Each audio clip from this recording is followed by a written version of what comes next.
There are about 12,000 of us who served in the 442, and all of us have our own personal stories, personal in many ways, about our service in the 442. And I think many of us will remember that date, January 22nd, 1943, when the President of the United States declared that Americanism is a matter of mind and heart, not a matter of blood and creed, and established the 442. None of us were really trained. We were not really soldiers. Our uniforms did not fit, and we all carried those heavy duffel bags.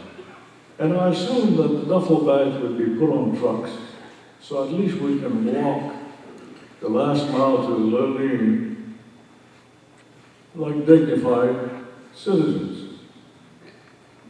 No, we carried those duffel bags. And between us and the crowd were MPs. Somehow the secret was out, so it seems like all the parents were out there to say goodbye to their sons that they may never see again. And you can hear the haunting voices, Shigeru, Shigeru.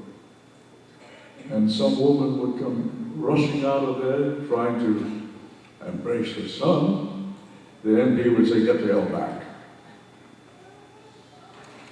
That stays in my mind, that many of us left Hawaii looking like POWs.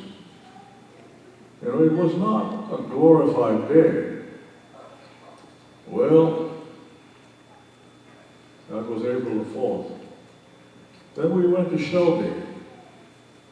For some reason, mainlanders, we call them kotonks,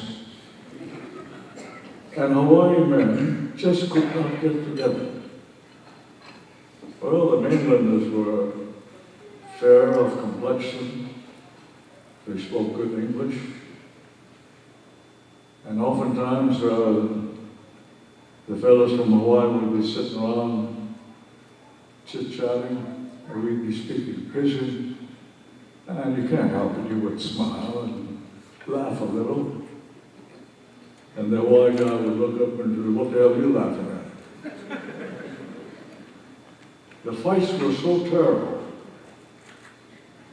that I found out in the archives that the senior officers of the regiment seriously considered disbanding the 442nd, because if in training we fight like this, how can we serve as a unit overseas?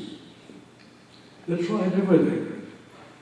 Social hours, discussion groups. Can you imagine discussion groups with us?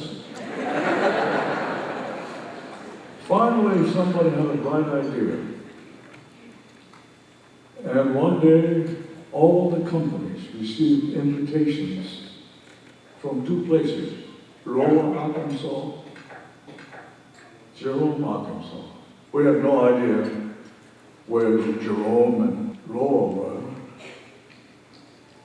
And somehow we did not sense the coincidence that just about all of those invited were from Hawaii. And in E Company, they selected 10 of us. All were non-coms. And I remember that morning, we all got up, took our showers, put on aftershave lotion, smelling good. You know, we're looking forward to Kotongoin. Because the invitation came from Japanese names. Then we all had our guitars and ukuleles and we were singing all the way down to Arkansas.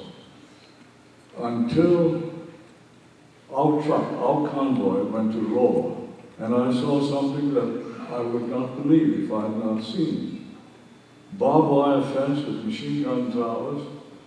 And when we looked inside, there were men and women who looked like us. Then it dawned. that this was the American concentration camp. Well, we tried our best to show appreciation and enjoy ourselves, but how can you? On the way back, there was no singing in my truck, just quiet. And I can imagine every one of us was thinking to himself, would I have volunteered if I were in that camp? And you know, to this day, to be honest, I don't know. I might very well have said, nuts to you. But these guys, the Koklunks here, they volunteered out of prison. That's love of country and loyalty to the extreme. And if you recall, when we got back to Shelby, the regiment was formed. No more fights, all brotherhood. And that's the way it was. Well, I remember going across the Atlantic. We knew that our day was coming. I was then a buck sergeant, an assistant squad leader. So the morning of our first attack, so I'm a young kid, I'm curious. So the squad is sitting down together, and I said, by the way, what were you guys thinking about last night? Well, this is the night before bloodshed. And all of them, without an exception, said the same thing in different ways. One would say, well, I hope I don't bring shame to the family. I hope I don't dishonor the family or the country. They were all speaking of honor. Not a single person said, I hope I don't die. I hope I don't get wounded. This may sound strange to some here, but when the announcement came, and when we realized that the regiments of the 36th Texas Division failed in rescuing their own men, and now they were asking us to do that, you know, many of us looked at each other and said, this is the opportunity we've wanted. This is the one, do or die. You can show your stuff. Well, we showed our stuff. And as a result, the Lost Battalion is now honored as one of the 10 most significant and historic battles of the United States Army. And I remember coming back to Hawaii, and we had the first fellow returning from Italy or France. Remember at that time, we were asking the families, do you want your son buried there or buried here? And most of them wanted to have them buried in Hawaii. So the first one came back, and it was a solemn parade, much more dignified than the one on April 4th, 1943.